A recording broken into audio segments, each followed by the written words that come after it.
اللہ تبارک و تعالی نے قرآن مجید میں فرمایا کہ وَأَتِمُّوا الْحَجَّ وَالْعُمْرَةَ لِلَّهِ، فرمایا حج اور عمرہ پورا کرو اللہ کی رضا کے لیے، محض اپنے رب کو راضی کرنے کے لیے، اس کی خوشنودی حاصل کرنے کے لیے، اس کی رضا کو پانے کے لیے حج اور عمرہ کرو۔ ظاہر ہے ہر ایک پر تو اس کو فرض اور ضروری قرار نہیں دیا گیا۔ من استطاع الیہ سبیلا، یہ اسی کے لیے ہے جس کو اللہ تعالیٰ اس رستے کی وسعت اور استطاعت عطا کرے۔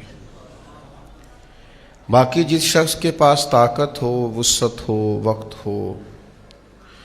جسمانی طور پر، مالی طور پر وہ یہ کام کر سکتا ہو، اس کو چاہیے کہ وہ کوشش کرے اللہ کے گھر کی زیارت کرنے کی۔ اس کو چاہیے کہ وہ قصد کرے رسول رحمت علیہ السلام کے روضہ اطہر پر حاضری دینے، نبی کریم علیہ السلام کی مقدس مسجد نبوی شریف میں عبادت کرنے کا۔ مسند ابو یعلا میں بہقی شریف میں حضرت ابو ہریرہ رضی اللہ تعالیٰ عنہ سے حدیث مروی ہے، نبی اکرم صلی اللہ تعالیٰ علیہ وسلم نے بیان فرمایا کہ رب فرماتا ہے جس بندے کو میں نے دنیا میں جسمانی صحت اور رزق کی فراوانی عطا کی، پھر بھی وہ 4 یا 5 سال کے اندر میرے پاس نہ آیا، یعنی میرے گھر کعبۃ اللہ نہ آیا، تو رب فرماتا ہے بندہ بڑا محروم ہے۔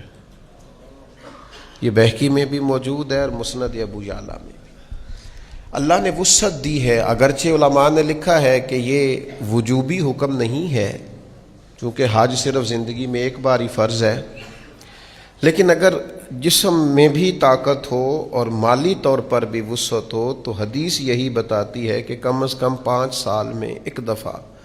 اگر اللہ رسول کی بارگاہ کی حاضری ہو جائے تو این سعادت بزور بازو نیست۔